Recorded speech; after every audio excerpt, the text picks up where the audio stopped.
Excited to talk about this topic.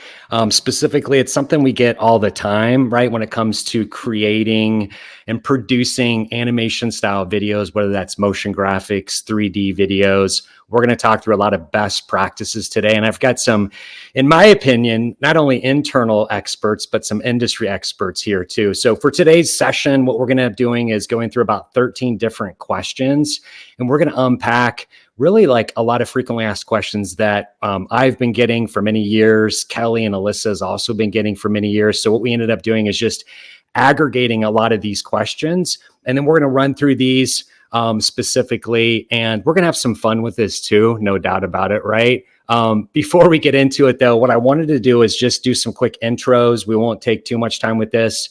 And then once we get the introductions done, we can definitely get into the FAQ style format that we're going to do here. So it's going to be from a format perspective, Alyssa's going to go first. She's going to run through a lot of her questions. Then I'm going to jump in there in the middle. And then Kelly's going to bring us home here at the end. So just to get us started here, my name is Jason Fair. I'm the VP of Digital Strategy here at DigividBio.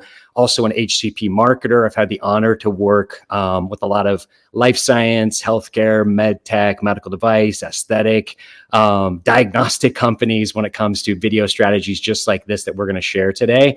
And then also digital tactics to educate and influence niche HCPs online. So that's kind of my intro. If you want to jump in there, either Alyssa or Kelly, and then we can kind of go from there. Alyssa, go ahead and yeah. Hi, everybody. So my name is Alyssa Baker. I am a senior video producer with DigividBio. So my job is to help HCP marketers with their video content strategies. I help them develop a plan for how they're going to utilize video content to approach their target audiences. I have worked in video content production for over a decade now, and I've partnered with both live action video experts and animation experts, both in 2D and 3D animation for the entirety of my career. So I'm really excited to talk more about animation today. And Alyssa is being modest. So Alyssa, as we call Alyssa our superpower. She has really done an amazing thing, finding great partners to work with, technology, and anytime we have a question about animation, we go directly to Alyssa. So we love having her part of our team and our superpower, especially when it comes to animation. I'm Kelly Howard. I'm one of the partners.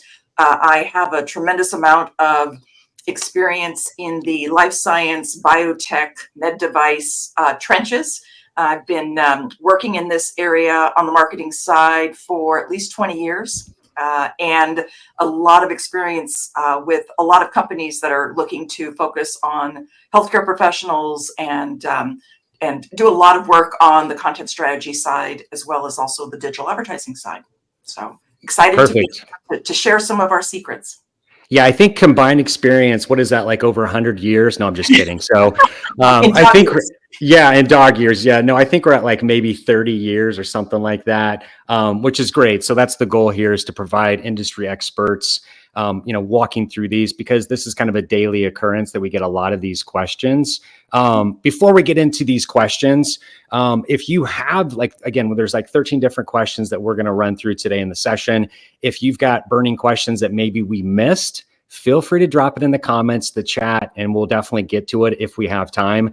More than likely, this will take about 40 minutes or so, something like that. So we'll definitely be timing this. But if we missed one of your burning questions, feel free to drop that in the chat or the comment section. But before I get into the questions, or we get into the questions here, I wanted to run through some some great stats. And when I first started in digital and video, specifically for healthcare, it's been about 10 years ago. So one of the big things was really educating our customers, our clients, to start looking at video as a tactic, right? 10 years ago, bandwidth was just coming up. People were just starting to look at video.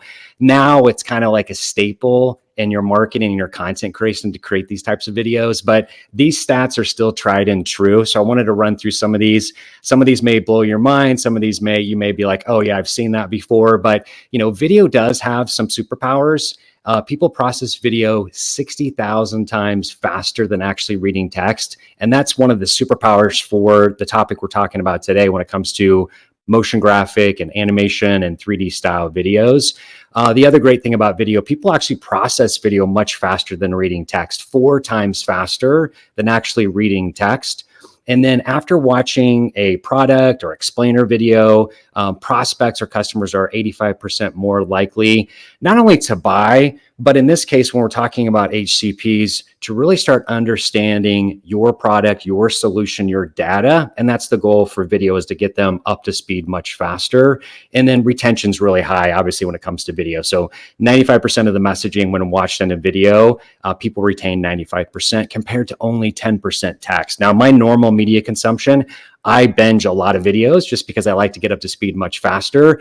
Most people do that same thing. Now, there's definitely some people that are on that, I'd rather read it to go through it. But I think as a marketer, our goal is really to get that person, to hack that HCP's attention and then get them in our funnel, right? Whatever client we're working with. So again, that's kind of that superpower when it comes to video. So we've got one rule today. All right. I know this is a competitive group, but we've got one rule here. So each person can answer a question after the first person. So again, Alyssa's going to be up here first. We're going to run through her, I think 3 or 4 questions. After each one, Kelly, you and I can jump in there, expand upon, or we could just skip to the next one. So let's get into it without further ado. Let's get this party started. All right, Alyssa. So we're starting from high level here. So I think that's the other thing to mention in these questions, fairly high level, and then we'll kind of drill down to more specific questions when it comes to animation, 3D, and motion graphic style video. So, hey, Alyssa, why don't you walk us through the different types of 2D animation videos?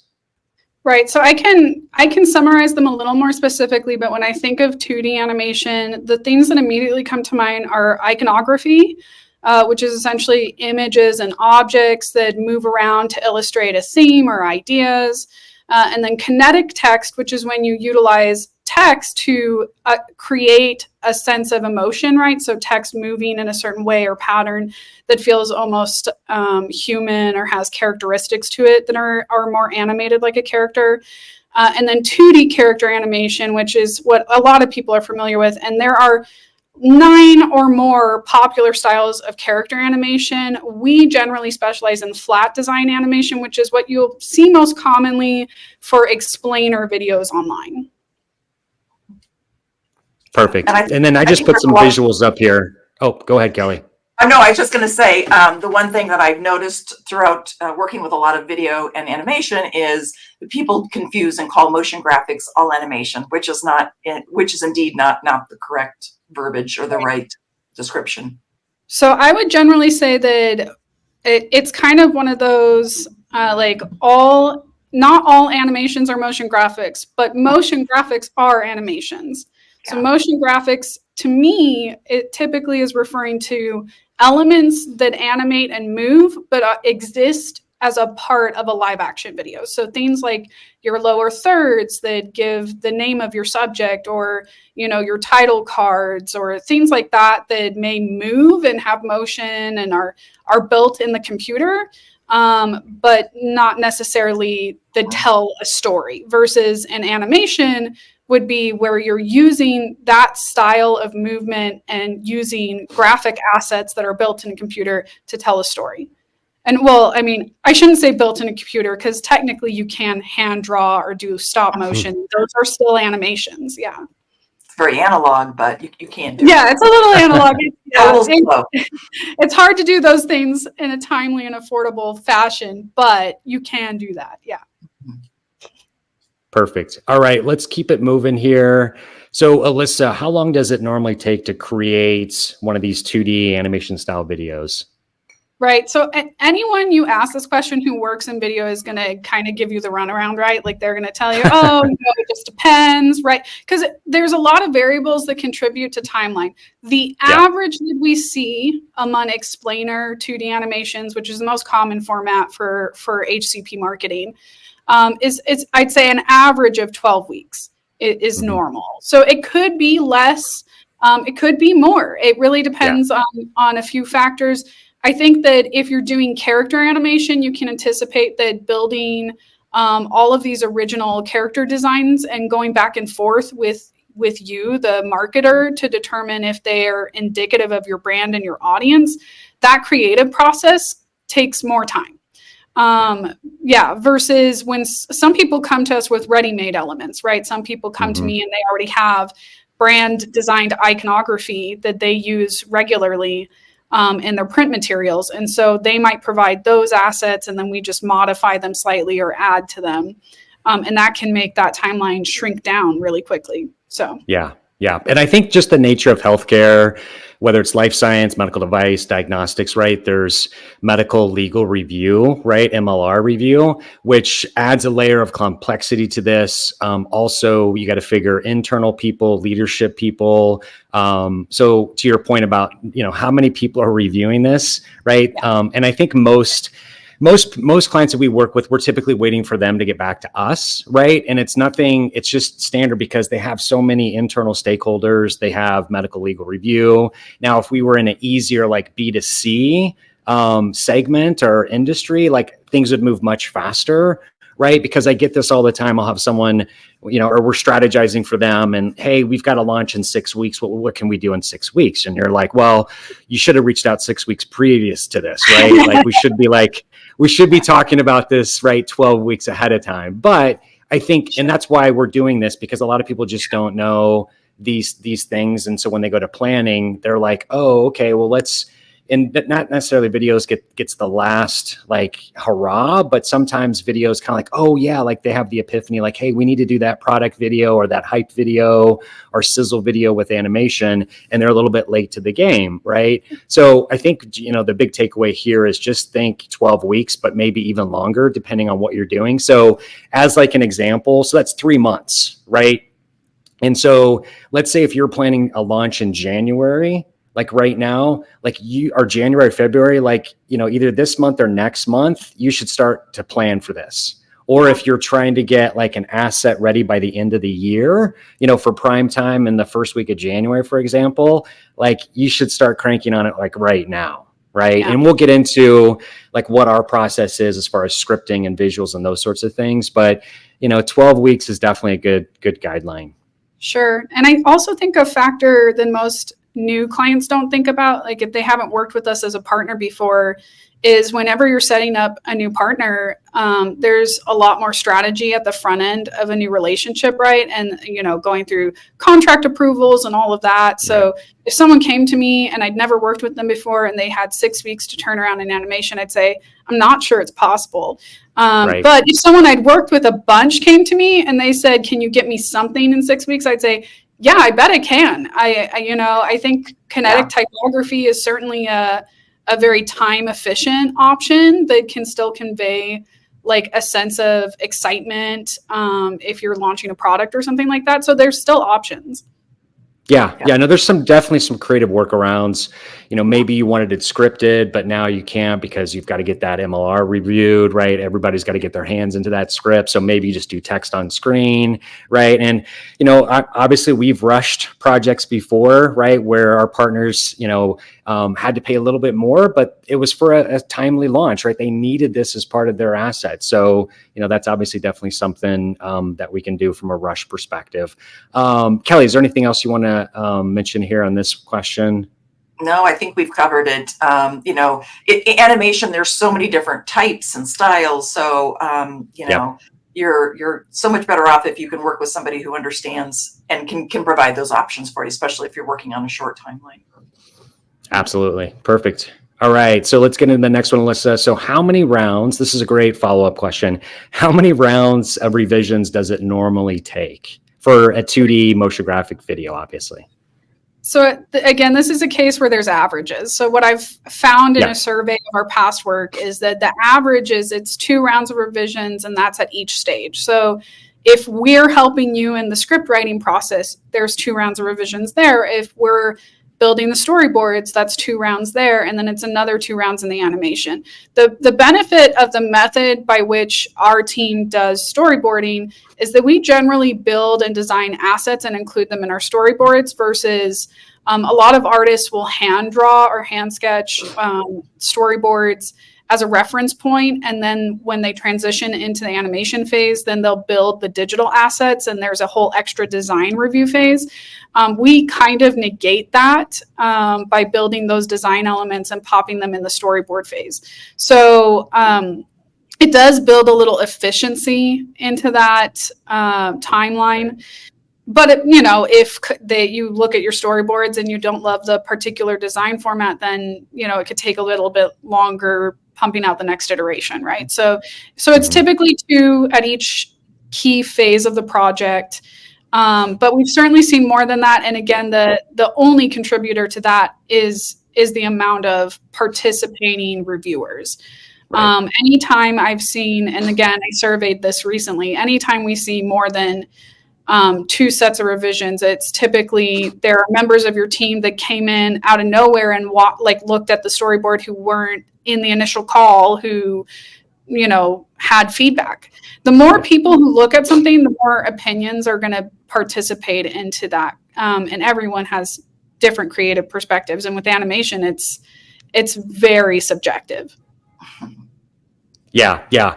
The other thing just to kind of mention here too is, and you kind of nailed it. Well, one, the storyboard, and later on during the session, I'll show you what a storyboard looks like and how some of our best practices for using a storyboard and the visuals and the script. But you kind of nailed it too. It's like when you do those rounds of revisions, like in the storyboard phase, it's so critical because we haven't started producing the video, right? So you get those 2 rounds of revisions, and then it's kind of like, hey, let's double check to make sure, because now we're going to get the actual production started, right? So if there's modifications, if you need another few days or another week just to make sure we're good to go, right? Because now it gets expensive if you want to get changes in the production phase.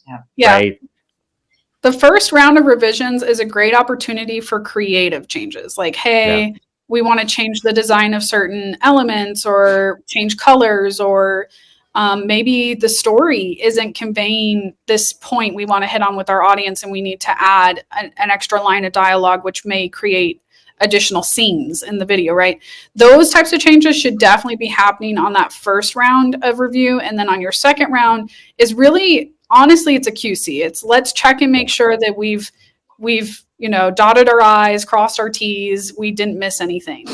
You'd hope by the time you're at the second round of review, notes are very minimalistic. Things like, we need to add a comma here. We need to, very minor things. Change the color of this character's hat. I don't know. Yeah. And sometimes you just have to see it. We have, many times in the process, until the client starts to see the actual storyboard is when it starts to click and it starts to make sense. And most people are very visual. You need to see it, which is why we do storyboards. But don't feel bad if you go into the storyboard and if you go into this process and you just physically have to see something, which makes great sense. That's how most people operate and work.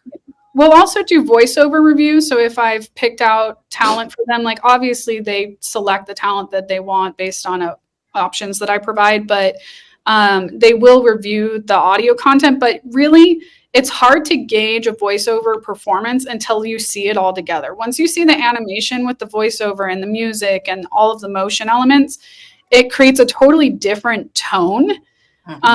So the real purpose in reviewing the audio by itself is honestly just to make sure our products pronounced correctly. Is our brand pronounced correctly? Like, are they saying these medical terms that maybe a voiceover artist wouldn't be familiar with, but that our clients very much are?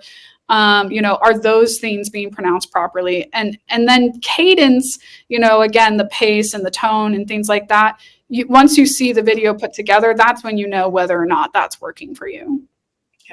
Yeah, exactly. And then one last thing, and then we'll get to the next question, but technology's gotten better too. When I first started doing this 10 years ago, just like you two both probably, there was like a spreadsheet, right? And then we'd send the video and there'd be like, oh, at 2 seconds, we needed to change this, or this needs to flow better, right? So now technology is so much easier where you could see the video real time when it comes to post-production editing. Like you can click the timestamp and then put your notes in there. So I think that's helped with collaborating and consolidating that feedback too, versus a spreadsheet, right? I'm glad those days are long gone, because everybody's got too many spreadsheets as it is, right? So, all right. So, hey, what if this happens, right? We rarely get this, right, Alyssa, Kelly? But let's just say, for example, like hypothetically, what if more rounds are needed after post-production actually starts? Yeah, I mean, again, I evaluate these things on a case-by-case basis, because if it's really minor notes, it's not impossible to make changes. Like, if there's a spelling error or something and nobody caught it right away, which happens. I've had clients who put their script through legal review and had 20 people look at their script and no one catch that, this word was misspelled, right? And then it gets to us, and our animators are focused on the aesthetics of the artwork, not the accuracy of the copy that they were provided. They're assuming the accuracy of the copy, right? So they start putting it together, and then nobody notices that something's wrong like that. So those types of things we always make right no matter what. And we're pretty flexible. But I would say that if say, hey, I had a member of my team who'd been out for 2 weeks and they just got back, and I really wanted their opinion on this. So I sent it to them, even though we're really late in the process. We're supposed to go into animation after this. And that team member, they didn't love it. They had a lot of creative opinions. They wanted to make some big changes to the characters or to the elements.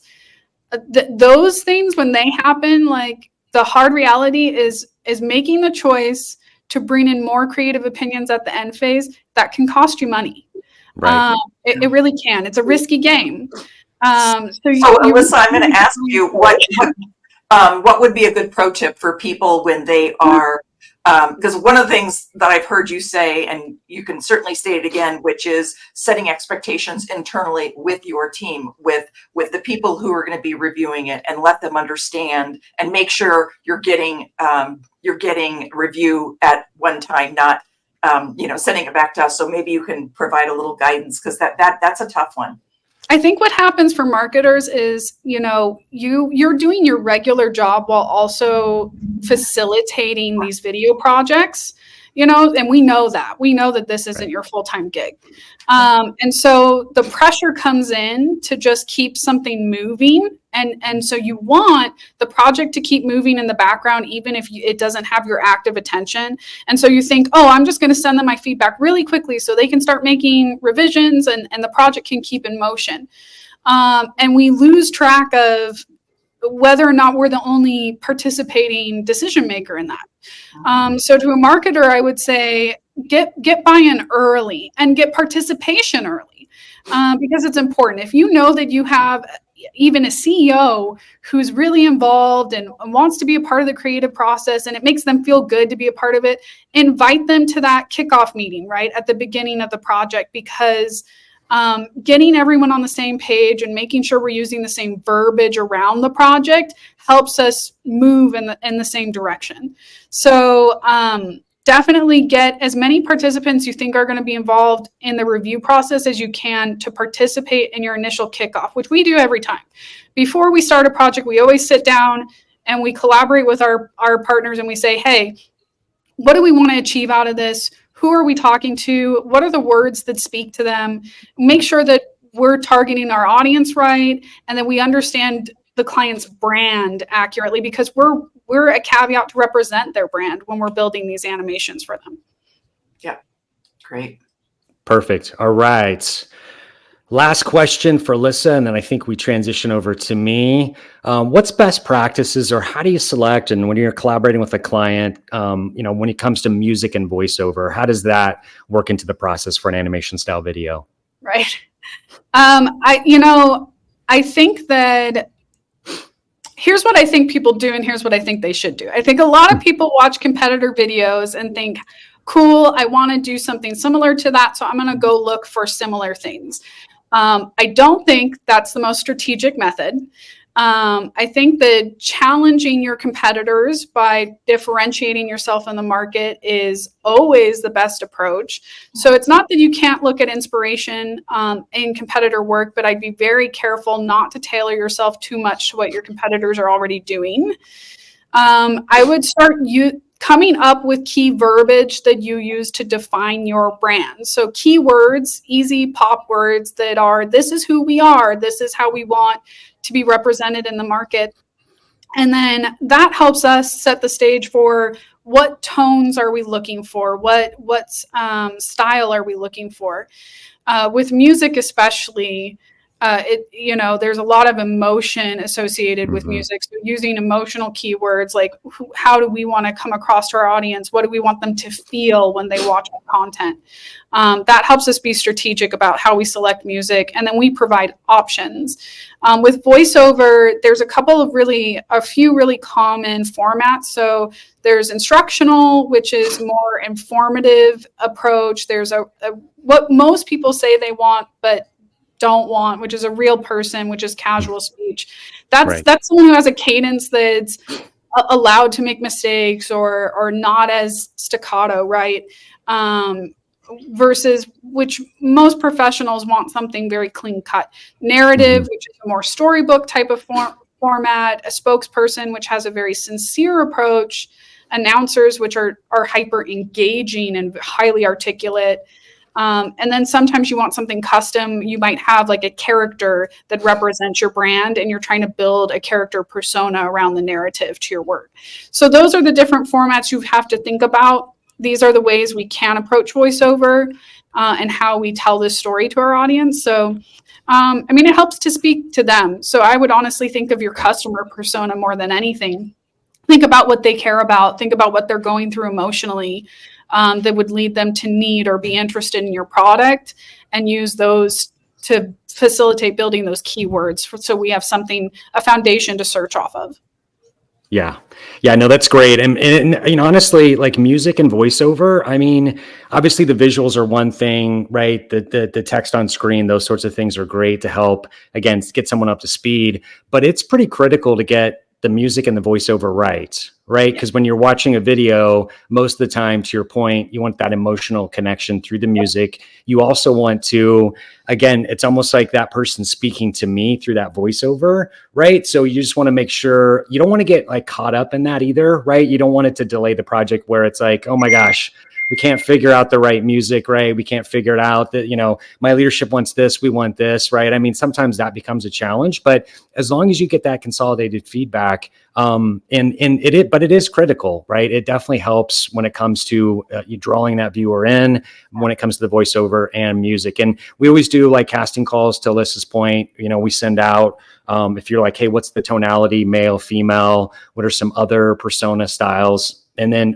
we get like submissions, like sometimes don't we get like 50 submissions sometimes, like Alyssa? No, it's more than 50 for sure. Yeah. I go through a lot of talent to sift down to what I think's best for our clients. Like obviously I trim out anything that doesn't meet quality standards, right?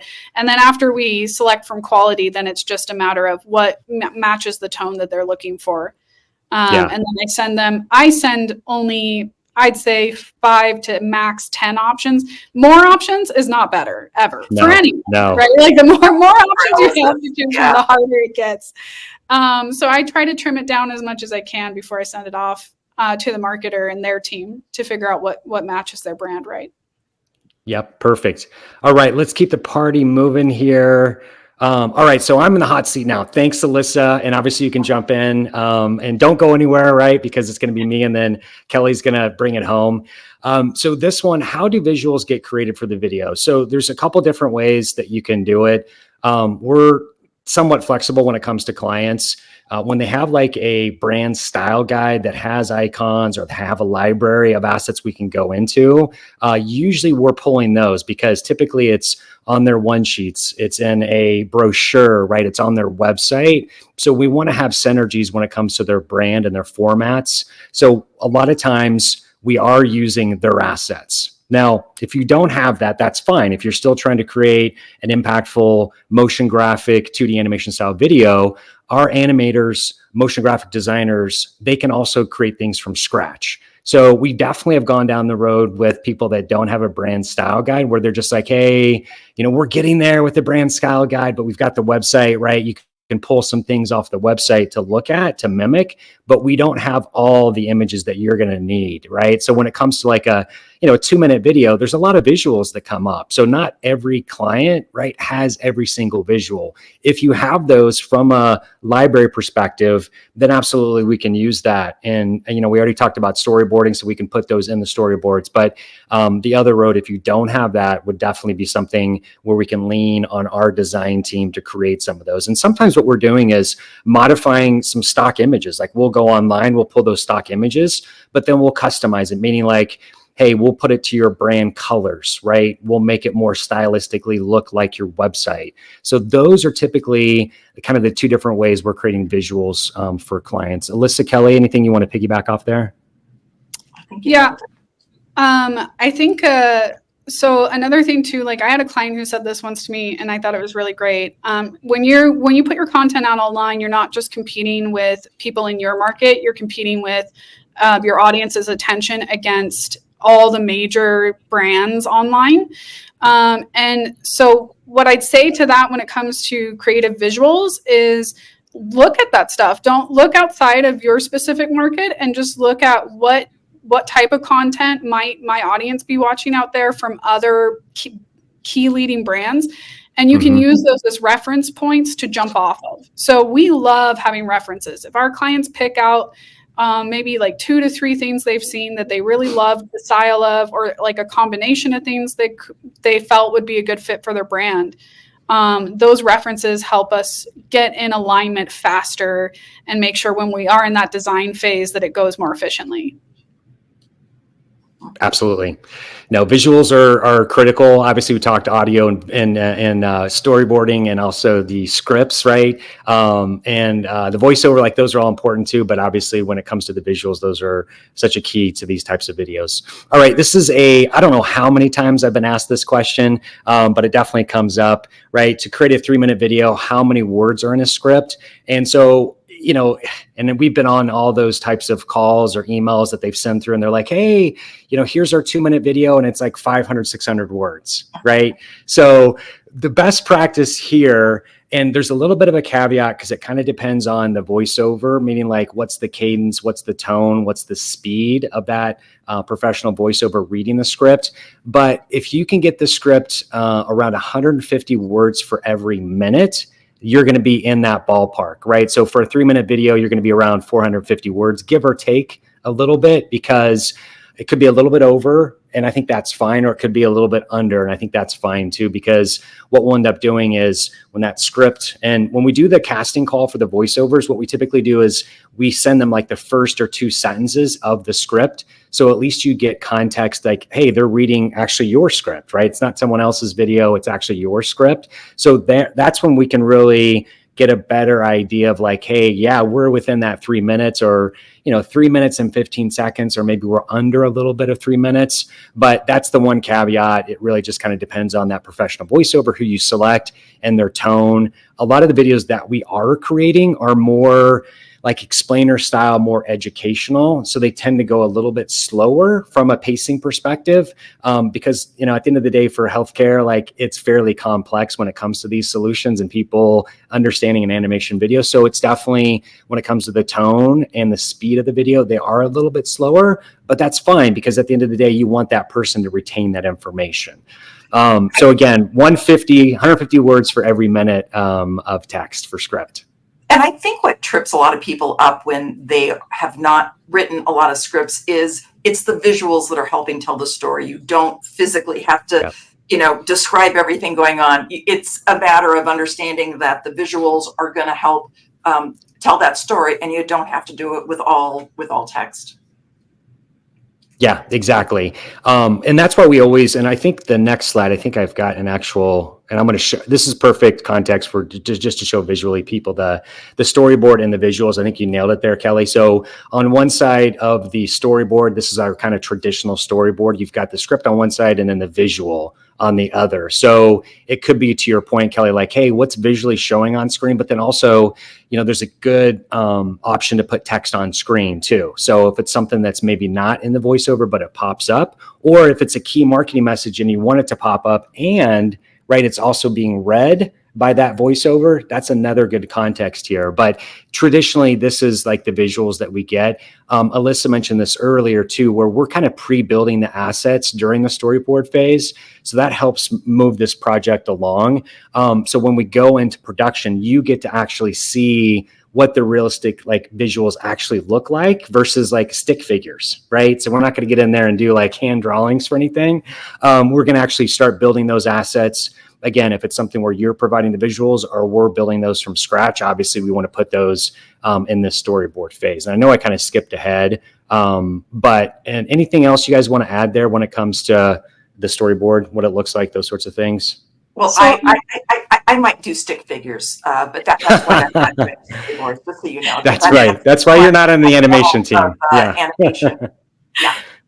So on the storyboarding phase, because we do a lot of the graphic design in that segment of it, that is typically our average is 2 weeks. It's 8 to 10 business days for the first draft from the moment your script is done, just to put into perspective the timeline. And then revisions typically take about a week, just depending on the level of complexity, once we've gotten feedback. Absolutely. Yeah. And if you think just from a timeline perspective, if you are marching towards a certain timeline, we always put these projects on a Gantt chart. But the other thing to think about is when you come to anybody you're working with from a partner perspective to create this video or even internally, right? The script is like the crux of everything. I mean, the visuals definitely are part of it, but really it starts with that script. That's the first thing that we get into. So if you're starting to create like an explainer video or a product video or anything that you're using motion graphics or animation, definitely you want to get the script dialed in first as much as possible. We also help with transitions too. A lot of times clients will send us some of the scripts, and it's maybe not like totally wordsmith, or there's some not the greatest transitions, those sorts of things, but we can definitely work with clients on that from a timeline perspective. We work with great copywriters who have experience in the healthcare industry too. So it's not as if we can't accommodate facilitating the scripts. I would honestly feel like a majority of the time our clients are providing us just bullet notes or even content about their product or service. So stuff you already have, I'm sure material your team sends out, that we then take that and use it to write scripts. Yeah. Perfect. And then I know we talked a lot about motion graphic, animation, 2D. I want to unpack a little bit when it comes to 3-dimensional. We also do, as kind of a side note here, I don't think we want to get into it too much just based on time, but there's also a version of 2.5 D that you can look at too. And just as I'm thinking about this too, something else in the comment section, we also posted a link to our portfolio online. So as we've talked through a lot of this, when it comes to motion graphic style videos and 2D animation style videos, if you want to see some live videos, feel free to check those out on our website. There's a link in the comment section over there too. So specifically, these are the types of 3D style videos that we're creating and collaborating with clients on. Usually there's a reason for this, right? When it comes to 3-dimensional, if you need to rotate some sort of object, or in this case, if you're looking at the top left of the screen here on the examples, that's like an instrument, right? It's a device. So someone really wants to showcase and articulate what's this instrument size-wise, what it looks like, and they want to rotate it, right? So instead of just doing a flat image, this is a kind of like a 360 view, 3-dimensional view, obviously, where this rotates around. So a lot of cases when we work with clients, medical device, life science, genetic testing companies that have these sort of instruments, we're doing quite a bit of these 3-dimensionals if they want to showcase it as like a high-tech solution, right? 2D animation is a great workaround if budget's a concern, but if you're like really wanting to show how high-tech you are and really showcase this instrument, almost kind of like Apple-esque, right? Style-wise, this is definitely 3-dimensional. This is a great way to do it when it comes to instruments. And then if you have some sort of medical device or medical solution, and instead of showing a live operating room like in the OR, this is a great use case where it's a little bit softer visually to see. So if it is some sort of procedure that you're trying to showcase, we do a lot of these when it comes to 3-dimensional. That's another really great way to do it. You can try to do this in a flat dimension, but it's just not as realistic, right? So if you have a solution you're trying to get a surgeon up to speed on, like they want to kind of see the intricacies a little bit more than just a flat 2-dimensional. So in that situation, I would definitely recommend some sort of 3-dimensional. Or if you have some sort of genomic or genetic molecule that you're trying to manipulate through the science of your technology, or if you're like in pharmaceutical and you have an MOA video, right? And you want to show that mechanism of action, that's another great way to show it. So you can see here up on the example, like this is an antigen for T cells. So they're seeing how they attract each other. And so when we're working with clients in oncology and diagnostic space, it's really good to showcase some of these and how the science of some of this genetic testing works. Those are a lot of the use cases for 3D. And obviously from a budget perspective, this is definitely on the higher a dollar amount when it comes to executing these types of 3D. But in a lot of cases, it's merit to spend this kind of money, right? So again, if you're trying to be a little bit more, techie, a little bit more flashy about your instrument, and you're wanting to show it off, or if it is a medical situation, or you're trying to show, molecules in action, right? Those are great applications for 3-dimensional. Alyssa, Kelly, anything else you want to expand upon there? I have a question for Alyssa. What has happened with the pricing for 3D animation? Because of technology, has it brought it down to something that's much more affordable than it was 5 years ago? Yeah, I mean, I do think that it is moving in a direction that it's become more affordable than it was historically. I would still say that I don't think we're going to hit a point where it's more affordable than flat 2-dimensional. And the reason is just the process of creating the elements is more time intensive, especially when you want, the hardest part's photorealistic, right? If someone wants something to look like the realistic texture feeling of something, that's gotten a lot easier and more efficient in 3D software than it used to be. But it still takes time because even with the use of AI in these 3D programs, there's a lot of minor things that all AI hallucinates, right? Like there's a level to which it just doesn't fully understand the components that make something, an organic thing specifically, real and lifelike, and has to be tweaked slightly. Mm-hmm. So, yeah. Perfect. All right. Let's get into voiceovers, Kelly. I think you're going to bring us home here. I think we've got about 3 or 4 questions. Is it best to have a voiceover? And I know we've talked about it a lot. So, yeah. But is it best to have it? Well, walk us through the reasons why you want a voiceover. I guess that's the big question here. I think we've discussed a lot of it, but at the end of the day, there really is no better way to really help tell that story. It helps add to the animation, and it completes the whole story and narrative with voiceover. You certainly wouldn't want to look at, unless it was a very different conceptual animated video. Voiceover just really helps tell the story and completes it. Yeah, and I would just say the other thing is most social platforms, or if you're on someone's website, you've got the audio off, right? And so what happens a lot of times, you want to make sure to have that voiceover in there just so people can see it too, for sure. Yeah, indeed. Yeah, and, Cool. and just to be clear, just so everybody knows here, I got all the softball questions, which I was very pleased with. I'm fine with the softball questions. Yeah, here we'll lob another one up for you, okay? And I kind of teased it up here a little bit too, but I know should there be subtitles or closed captions included? Yeah, this is actually not a softball question. This is a really important bit of information for people to understand. So closed caption subtitles are very important for lots of reasons. One, when you typically when you're on a social media platform, there almost always the audio is turned off. That is because we all know that many times people are watching at work or in areas where you don't want that audio blaring. So it's really, really important. Also for hearing impaired, increases access to your content. That's important. But probably out of all of these, I think the most important is that it increases your reach. Search engines utilize that closed captioning to help them rank. So if you have that closed captioning on there, you really need to have it. That way the search engines can more easily rank your content by indexing the closed caption. And that's probably the most important out of all of these. Agreed. And then who actually creates the actual script for the video? And then we talked about scripting at a high level a couple times, but kind of like walk us through like what are the options typically for who's creating those actual scripts for the video, Kelly? Yeah, great question. So as a general rule, our team is usually creating these scripts. Our team has a lot of experience in writing for biomedical, life science, and so on. That's generally how that works. However, there is on occasion where a client maybe has an in-house writer and maybe we'll take that role of maybe script support. So they might on occasion have somebody in-house that wants to write it, especially if it's very, very scientifically complex. We also can do a lot. We do a lot of scientific content as well, but sometimes clients feel comfortable, maybe more comfortable having somebody relay, and then we'll just provide more of a support, making sure that it's within the right time and is resonating with their target audience and so on. Perfect. Great question. Yep.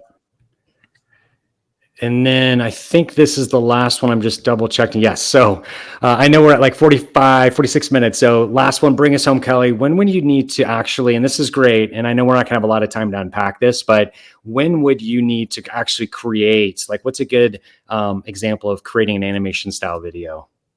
Yeah, animation obviously is going to be really effective when you're trying to explain and simplify complex projects, especially when you're trying to visualize intricate biological processes. Some use cases would be things like when you're trying to illustrate gene editing or molecular pathways, or I think we talked about this earlier, the drug mechanism of action.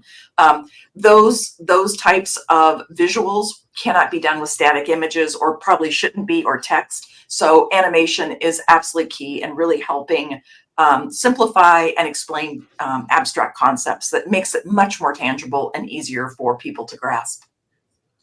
Yeah, absolutely. And just to piggyback off that for a moment, like obviously we have a lot of clients in the, setting up clinical trials, showcasing data, right? Where you've seen the poster presentations, right? Those big poster boards that you're like, oh my gosh, there's just, information overload, right? And what I always typically recommend is, we can extract some of those visuals. We can put those in the actual video, again, talk about the voiceover, those sorts of things. But when it's talking about like a complex poster, like, animation style video does that heavy lifting for you, right? It's not going to explain everything on that poster presentation. The goal of that video is really just to get that researcher, scientist, right? Medical person, whoever it may be, to be like, oh, okay, I want to learn more about that, right? You get that epiphany, you get that curiosity from them. It's almost like a movie trailer, right? Like these are the most impactful things in this poster presentation. And then if they want to go down the rabbit hole, right, to learn more about that clinical trial or that data that the company's presenting, like they can do that right through that poster presentation. But that, movie style trailer video about your data is a great way to do it. Obviously, you kind of mentioned it too for product launches, those sorts of things. Again, I think using sight, sound, motion, right? That's the power of this too. So, yeah. One thing before we close, because we haven't touched upon it, I know we're at the end. Alyssa, can you speak to the use of live filmed and animation? Because that's another really great area. It doesn't have to be completely animated. So can you maybe talk to when that makes sense? Oh, I love when people are strategic about utilizing animation in combination with their live action content. And actually it plays in really well to what Jason was just talking about. So often you might be giving presentations at events and you had to slap together your slides really quickly, and they're just your typical, really, honestly, like dull slides. And so adding motion to those elements can help make the content more engaging when you're sending it out, or when you're taking snippets out of your presentations and your posters to utilize for social content to drive traffic. And then hopefully linking people back to the full media on your website, which brings traffic back to your website. There's a lot of ways to be strategic about how you utilize animation to enhance your content, both in the way that it can tell the story, but also be repurposed. The benefit of once those assets exist is you have those forever and you can use them anywhere. So, yeah, I think there's great benefit if you're already doing live action video to consider amplifying it with animation.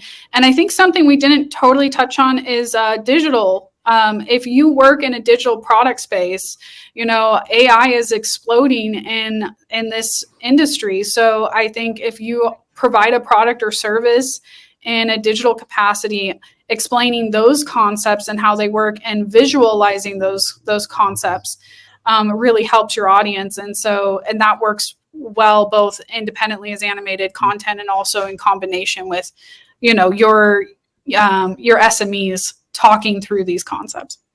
Got it. Perfect. Yeah. No, that's great ending, because, you know, as you, plan your next animation style video, we've obviously unpacked a lot during this session. So hopefully it's been helpful. Hopefully it's been valuable.